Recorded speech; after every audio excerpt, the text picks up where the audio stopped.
নৃশংসভাবে গত 22শে এপ্রিল পহেলগামে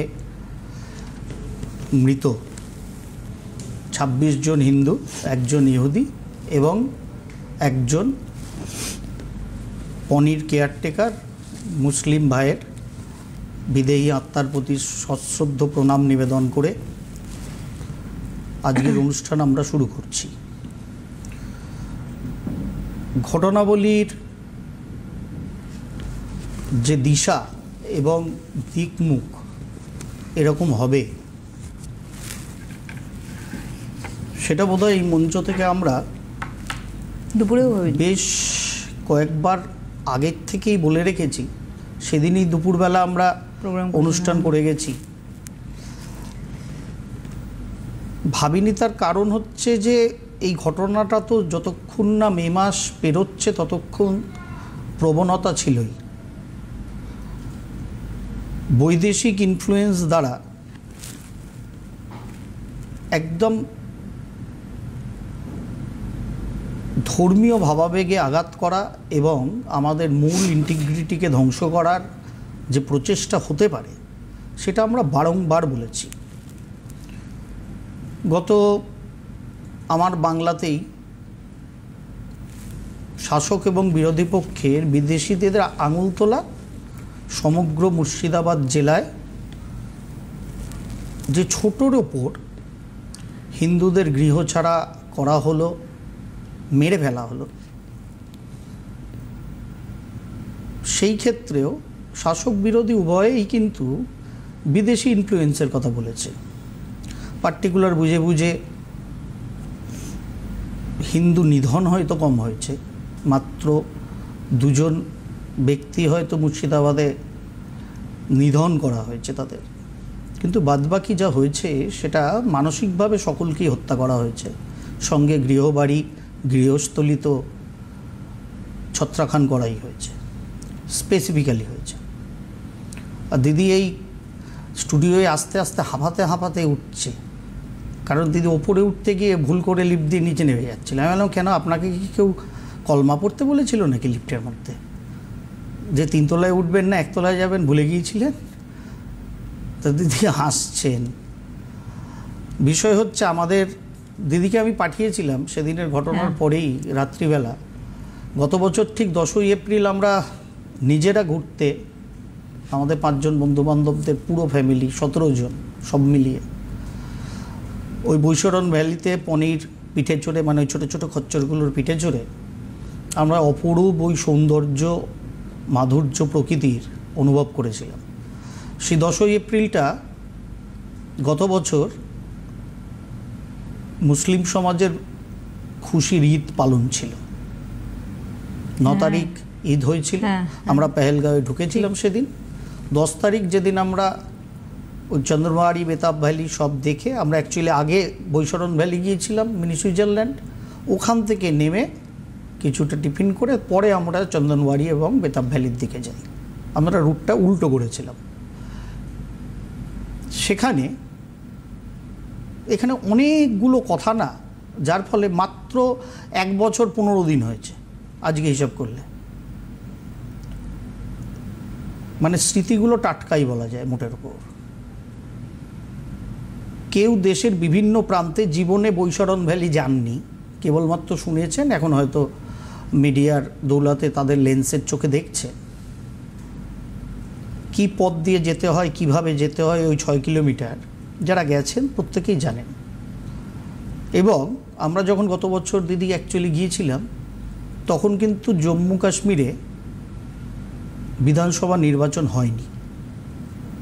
তখন কিন্তু টোটাল ব্যবস্থাপনা কেন্দ্রীয় সরকারের অধীনে লেফটেন্যান্ট গভর্নরের হাতে ছিল, যার ফলে আমরা যতদূর স্মৃতি আঁকড়ে আমরা সবাই আলাপ আলোচনা করছিলাম সেই নিয়েই এই 2-3 দিন। আমরা যখন ওই খচ্চরের পিঠে চড়ে উঠছি এবং যারা ওই যে আদিল শেখ যিনি মারা গেছেন ব্রাশ ফায়ারে, ওই মানুষগুলো বেশ মুখে একটা টক টক আওয়াজ করতে করতে ওই খচ্চরগুলোকে নিয়ে যান। তারা পাশে পাশে দৌড়ে দৌড়ে হেঁটে হেঁটে ওঠেন এবং খুব কেয়ার করেই তারা যতটা পারেন নিয়ে যান পর্যটকদের। সেখানে কিন্তু ওই যাতায়াতের পথে আমরা মাঝে মধ্যে একজন দুজন করে সেনা জওয়ানকে হয়তো নামতে দেখছি, কেউ হয়তো পাশের রাস্তাটা দিয়ে উঠে যাচ্ছেন, এরকম দেখছি। খুব বেশি নয়, তবে মাঝে মধ্যেই 6 কিলোমিটারের মধ্যে সেনা জওয়ান চোখে পড়েছিল। এবং ওপরে গিয়ে আমার অতটা মনে পড়ছে না, আমার গিন্নি বললো, অন্য বন্ধুবান্ধবরা বললো, না একজন দুজন সেনা জওয়ান ওই মূল যে ফটকদ্বার যেখান থেকে টিকিট করে ঢুকতে হয় ওখানে ছিল। কিন্তু অবাক করা বিষয় হচ্ছে পরবর্তী ক্ষেত্রে বিধানসভার ভোট এবং রাজ্য সরকারে এখন একটা দল নির্বাচিত সরকার চালাচ্ছে। সুতরাং স্টেট সাবজেক্ট রাজ্য সরকারের হাতে কেন্দ্রীয় সরকার সবকা বিশ্বাস অর্জন করতে গিয়ে এই বড় ফাঁকটা কি তৈরি হলো, সেটা আমার মনে ভয়ঙ্কর রকম প্রশ্নটা দানা বাজছে ওই ঘটনা শোনার পর থেকে। সেনাবাহিনী নাই ছিল না, যেহেতু সেখানে একটি সরকার আছে বর্তমানে, রাজ্যের পরিচালনা যারা করছেন তাদের পুলিশ তো ছিল। কারণ রাজ্য পুলিশকে আমরা সর্বত্র কাশ্মীরে দেখেছি সেটা হচ্ছে মূলত লোকাল এরিয়ায় সব কিছু দেখভাল করতে, অবশ্যই তার সঙ্গে মিলিটারিরা ছিলেন, তার সঙ্গে মূলত ট্রাফিকিং এগুলো সব রাজ্য পুলিশের লোকেরাই করতেন, সেই সময়ও করছিলেন। সুতরাং সেই কর্মগুলো তো তাদের আছেই, তার সঙ্গে নিশ্চয়ই কিছু এক্সট্রা কর্ম রাজ্য পুলিশের আওতায় এসছিল। কারণ যেহেতু স্টেট সাবজেক্টের মধ্যে পড়ে, রাজ্য প্রশাসনের হাতে ক্ষমতা থাকা উচিত, এটা আমাকে খুব খুব খুব ভাবাচ্ছিল। তবে আমরাও গত 1 বছর আগে যতটুকুনি সেনা চোখে পড়েছিল, সেটা যা শোনা যাচ্ছে যে 3-4 জন ফায়ার করেছে, 2 জন তাদের ব্যাক এন্ডে সাপোর্ট করার জন্য দেখছিল সেনা বা পুলিশ আসে কি না। এই 6 জনের সামনে কতটা টিকতে পারতেন জানতাম না, তবে নিশ্চয়ই তো কাউকে না কাউকে বাঁচাতে পারতেন। সেটার থেকেও বড় কথা হলো, আমরা এই অনুষ্ঠান করতে গিয়ে 29শে মার্চ যখন শনিদেব প্রবেশ করেছিলেন, আমরা গত মুর্শিদাবাদ প্রসঙ্গেও ক্লিপিংসটা দেখিয়েছি, পুনরায় আজকে একবার শোনাবো। কারণ বারবার কথাটা এই মঞ্চ থেকে আমি বলার চেষ্টা করেছি, এবং আমার সম্ভবী অ্যাস্ট্রোর মঞ্চ থেকে তার আগেই বলা হয়ে গেছে, যেখানে কয়েক হাজার মানুষ শুনেছেন। কিন্তু মুশকিল হচ্ছে আমাদের বাঙালি, এবং বিশেষ করে বাঙালি এবং হিন্দু হলে তো কথাই নেই, তারপরে আমরা খানিকটা কিরকম পান্তা ভাত খাওয়া মানুষের মতো হয়ে গেছি। সব শুনি বুঝি, হয় কেয়ারলেস আমরা, অথবা ভাবি ও কিছু না, জ্যোতিষে কেবল আমার ছেলের চাকরি, মেয়ের বিয়ে, এর মধ্যেই জ্যোতিষশাস্ত্র সীমাবদ্ধ। বৈশাখী অমাবস্যা থেকে চৈত্র মাসের অমাবস্যা অবধি কী উপাচার করলে কোন রাশির ভালো হবে, সেটাই বোধহয় জ্যোতিষশাস্ত্র। এটা আমরা ভেবে নিই বলে জ্যোতিষশাস্ত্রের অ্যাকচুয়ালি কার্যকারিতা কত দূর, সেটা আমাদের দেশ থেকে এই শাস্ত্রটার সৃষ্টি হলেও 6000-6500 বছর আগে, আজ অবধি জ্যোতিষশাস্ত্রকে মান্যতা দেওয়া মানে হয়তো প্রচুর মানুষ, সরকার বাহাদুরও মানেন, যার ফলে দৈনন্দিন পঞ্চাঙ্গ এনসি লাহিড়ী মহাশয়ের অঙ্ক অনুযায়ী রোজ বিবিধভারতী কিংবা আকাশবাণীতে দিনের শুরুতে বলা হয়। তা সেটা সূর্য এবং চন্দ্রের অবস্থান অনুযায়ী বলা হয়, সেটা অঙ্ক। কিন্তু তার আন্ডারে যে তিথি, নক্ষত্র, যোগ, করণ, বার এগুলো আসে, এবং তার যে প্রত্যেকটার একটা সিগনিফিকেশন আছে, সেটা কোন অঙ্কের বইয়ে আছে এটা আমার জানা নেই। অঙ্ক করে সেগুলো পাওয়া যায়, কিন্তু তিথি, যোগ, করণের ব্যাখ্যা কোন ম্যাথামেটিক্যাল স্ক্রিপচারে আছে এটা আমার জানা নেই। কারোর জানা থাকলে আমাকে একটু জানাবেন। সুতরাং আমরা বিশ্বাস করি, হাফ করি, কিন্তু আমাদের সরকার বিশ্বাস সকলকে করতে গেল। তাহলে কি বিশ্বাস করব না? বিশ্বাস করা উচিত না? 200% বিশ্বাস করা উচিত।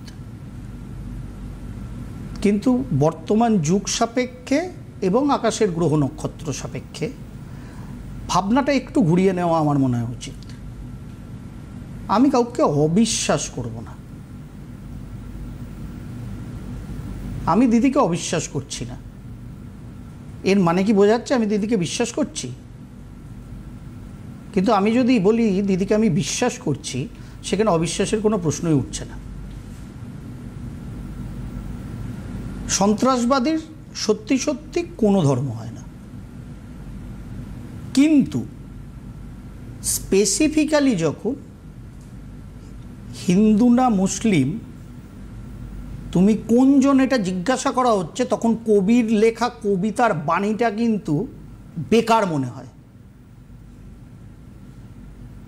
তখন আর বলতে ইচ্ছা করে না যে সন্তান মোর মার, কারণ সেখানে সন্তানকে আইডেন্টিফাই করা হচ্ছে, are you Hindu or are you Muslim. সন্ত্রাসবাদীর সত্যিই কোনো ধর্ম হয় না, কিন্তু রাষ্ট্রপুঞ্জের হিসাব অনুযায়ী 200টা সন্ত্রাসবাদী সংগঠনের মধ্যে 198টা চলে স্ট্রেট ওয়েতে ইসলামিক টেররিজমের দ্বারা। সন্ত্রাসবাদীর ধর্ম হয় না, কিন্তু সন্ত্রাসবাদীর ধর্ম খুঁজতে গেলে দেখা যায় সেই মুসলিম। ওয়াই? আর সব থেকে অদ্ভুত ব্যাপার হচ্ছে, সমগ্র বিশ্বে আমরা যদি আমার দেশে আমরা কি বলি, মুসলিমরা সংখ্যালঘু। এই সংখ্যালঘুর সম্প্রদায়ের মধ্যে আমার এটা ব্যক্তিগত একদম সব থেকে যেটা কঠিন অবস্থার মধ্যে আছেন যারা, এই সংখ্যালঘুদের মধ্যে সংখ্যালঘু যারা, এই সংখ্যালঘু সমাজটার মধ্যে প্রকৃত জ্ঞানী, প্রকৃত বিবেকবান, প্রকৃত বিশ্বাসযোগ্য যে সংখ্যালঘু মানুষগুলো আছেন, যারা এই সংখ্যালঘু সম্প্রদায়েরই মানুষ, তাদের অবস্থা না সত্যিই খুব করুণ।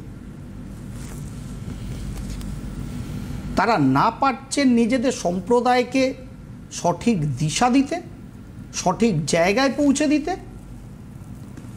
না পারছেন সেখান থেকে বেরোতে। আমার সত্যি কষ্ট হয় সেই বিবেকবান, সেই যথাযথ বিদ্বান সেই মুসলিম মানুষগুলোর জন্য, যারা এই সংখ্যালঘু সম্প্রদায়ের মধ্যে প্রকৃত সংখ্যালঘু। তাদের কথা কেউ শোনে না, কেউ মানে না। মুশকিল হচ্ছে তারা বিবেক বিসর্জন দিয়ে সবের পেছনে দোষ কি জানেন তো? ওই আগের দিনই আমি কথায় কথায় বলছিলাম, অ্যাকচুয়াল দোষ আপনার আমার মতো শিক্ষিত মানুষের, সেটা যে ধর্ম যে জাতের হোক।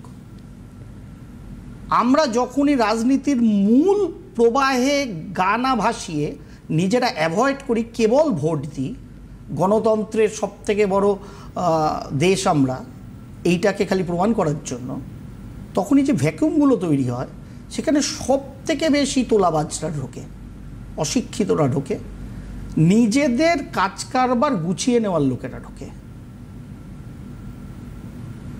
এটা অ্যাকচুয়ালি জ্যোতিষের অনুষ্ঠান, মানে এখানে স্ক্রিন থাকলে এবং সিটিভিএন আমাকে সাপোর্ট করতে পারলে আমি এই অনুষ্ঠানটাকে অ্যাস্ট্রোলজিক্যাল পলিটিক্যাল অনুষ্ঠানে নিয়ে চলে যেতে পারি এক্ষুনি।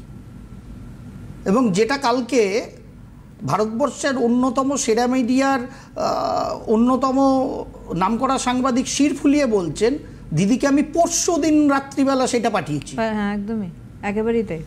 পরশু দিন রাত্রিবেলা পাঠিয়েছি। দিদি দেখুন actual temperament of Kashmiri MP. সূত্রটা বলার পরেই কিন্তু আমরা দেখলাম এই অ্যাটাকটা হয়েছে। ওইখান থেকে 6 দিন আগে যখন পাকিস্তান সেনাপ্রধান মুনির দ্বি-জাতি তত্ত্ব, দ্বি-ধার্মিক তত্ত্ব বোঝাচ্ছেন সব হাই কমিশনারদের, ওই একই কথা আমার দেশের মধ্যে শ্রীনগরের এমপির মুখে পডকাস্টে শোনা যাচ্ছে। আপনাদের আমি শোনাতে পারছি না, আশা করছি সম্ভবী রাষ্ট্রে কুইক আমি আজকে কালকের মধ্যে এই অনুষ্ঠানটা করব, সব কিছু সমৃদ্ধ করে। এবং কি বলেছিল কৌশিক ডিকাশ্যপ, সম্ভবী রাষ্ট্রেও বলা আছে, আগেই বলা আছে, এই সিটিভিএনের পর্দাও বলা আছে, যে বিদেশি ইনফ্লুয়েন্সে ধর্মীয় ভাবাবেগকে কাজে লাগিয়ে কিন্তু ইন্টিগ্রিটি নষ্ট করার চেষ্টা হবে। দেখুন, তুম হিন্দু হো ইয়া মুসলিম, কালমা জানতে হো ইয়া নেই, কোথায় অ্যাটাক হলো? স্পেসিফিক অ্যাটাক হয়েছে।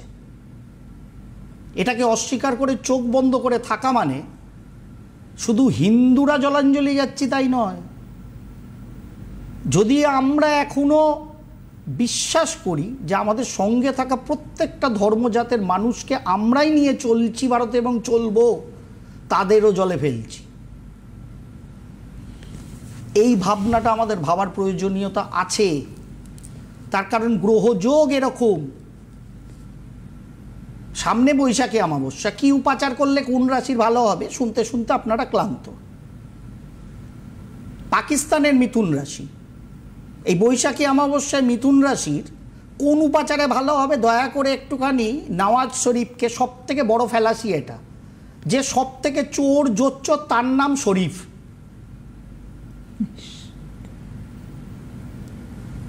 আর ওই মুনির যিনি কিনা পাক সেনাপ্রধান, তাদের কাছে ওই উপাচারগুলো পাঠিয়ে দেখান তো এই অমাবস্যার ঘূর্ণিশি পাকিস্তান পেরোতে পারে কি না। এই শনিদেব যতক্ষণ থাকবেন 3 জুন ফার্স্ট ফেজে 2027 অবধি,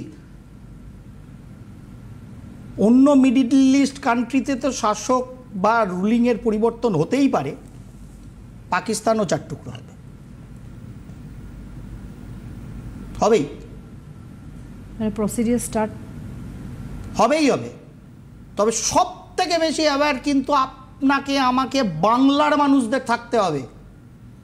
সবাই পাকিস্তান দেখছি, নিচস্থ অবস্থায় মঙ্গল চলছে কর্কট রাশির ঘরে। 4 জুন কর্কট রাশির ঘর ছেড়ে মঙ্গলদেব যাবেন সিংহ রাশির ঘরে।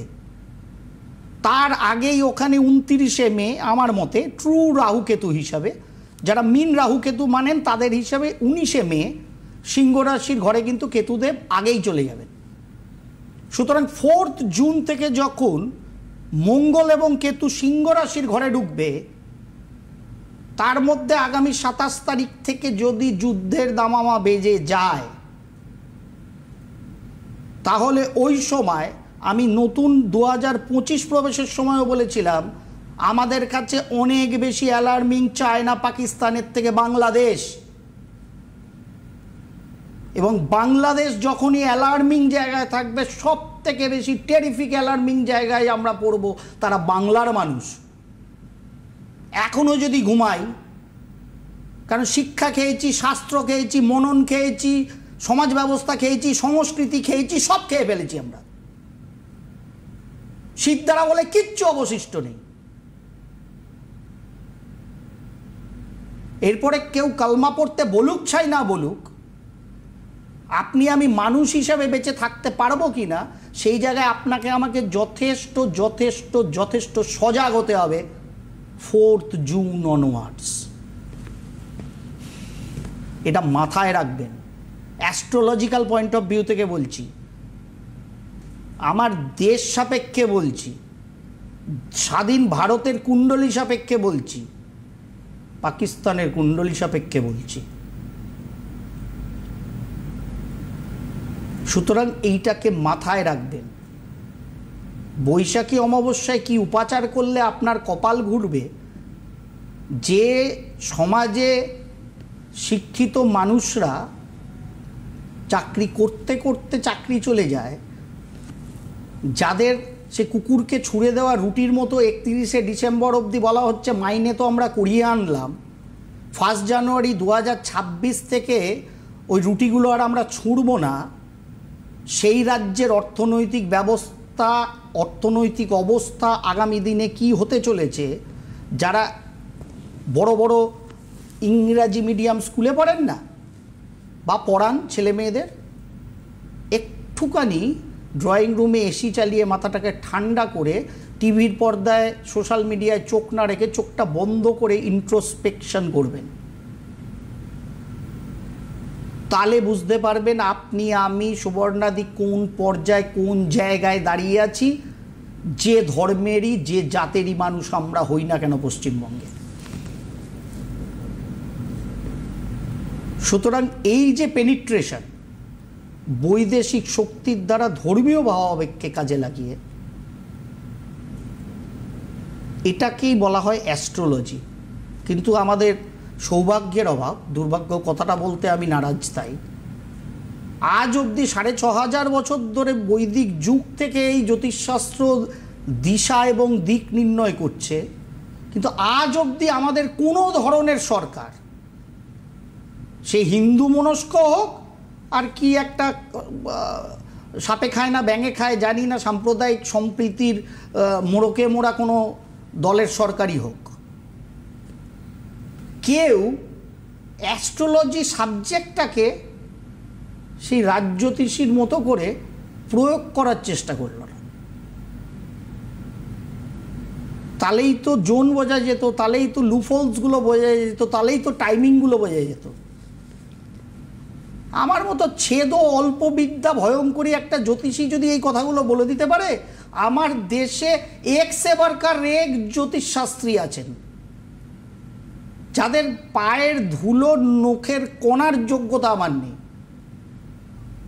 তাদের নিয়ে কেন একটা প্যানেল তৈরি হয় না? কেন 22 সেকেন্ডের মধ্যে রামলালার প্রাণ প্রতিষ্ঠা হবে সেইটাকে যখন অঙ্ক করে বার করা যায়, তখন কোন দিশায়, কোন দিকে, কোন দেশের সাপেক্ষে আমাদের ইন্টারনাল কিংবা এক্সটার্নাল ইন্টিগ্রিটি নষ্ট হচ্ছে, এটা জ্যোতিষশাস্ত্রীদের সাহায্য নেওয়া হয় না। কি বিরোধী পক্ষের ভয়? কত ভয় পাবে না সরকার বাহাদুররা, কত ভয় পেয়ে পেয়ে থাকবেন।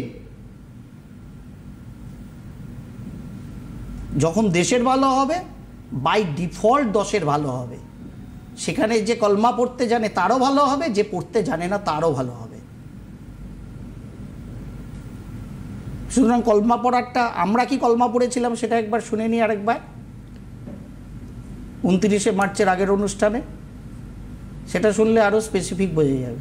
সাধারণভাবে নেগেটিভ দিকের মধ্যে দেখুন, বাইরে থেকে বিদেশি ধর্মীয় শক্তির দ্বারা আমার দেশে প্রচুর সংখ্যক মানুষকে কিন্তু ইনফ্লুয়েন্স করা হতে পারে আমার দেশের সরকার কিংবা দেশের মূলত যে ইন্টিগ্রিটি তাকে ধ্বংস করার জন্য। সুতরাং এই দিকে ভারতবাসীদের যথেষ্ট সজাগ সচেতন থাকতে হবে, কারণ এটা কিন্তু ধর্মীয় ভাবাবেগকে অবলম্বন করে বিদেশি শক্তির অনুপ্রবেশ ঘটানোর চেষ্টা হবে। সুতরাং এই দিকে যে কোনো ধর্মাবলম্বী মানুষকে যথেষ্ট সজাগ সচেতন থাকা উচিত বলে আমি মনে করি। এটা আপনাকে আমাকে থাকতে হবে। এবং এই প্রসঙ্গে স্বাধীন ভারতের নাগরিক দুজন ট্যাক্স পেয়ার এখানে বসে অনুষ্ঠান করছি। আমি কৌশিক ডিগাশ্বপ তো কোম্পানি হিসেবে, ব্যক্তিগত হিসেবে 4 প্রকারের ট্যাক্স দিচ্ছি এই মুহূর্তে বসে, 4 প্রকারের, 4 টাইপস অফ। 7.5 কোটি ট্যাক্স পেয়ার ভারতবাসীর যারা ট্যাক্স খালি ফাইলিং করে, আর 3.5 কোটির টাকায় 140 কোটি খায়। সেখানে মুকেশ আম্বানিও আছে, সেখানে কৌশিক ডিগাশ্বপও আছে। আমি এর জন্য গর্বিত, কিন্তু আমার প্রশ্ন করার অধিকার নেই, এটা তো আমি মানব না। সুতরাং মুর্শিদাবাদের শাসক বিরোধী উভয় পক্ষ বললেই বিদেশি শক্তির প্রভাব আছে। কাশ্মীরে প্রমাণিত হলো বিদেশি শক্তি আছে। কাশ্মীরে অলরেডি এনআইএ শুরু করে দিয়েছে তার কাজ। Why not in Murshidabad? একদম। তার কারণ শিকড় কাটতে গেলে একটা শিকড় কাটলে হবে না, মূলটা থেকে কাটতে হবে। একদমই তাই। তাহলে এই গাছটাকে মারা যাবে, আর ওপর থেকে ছেঁটে দিলে আবার আগাছার মতো ওগুলো কিন্তু বেড়ে যাবে, যেটা 75 বছর ধরে ভারতের সঙ্গে ঘটছে। অবশ্যই।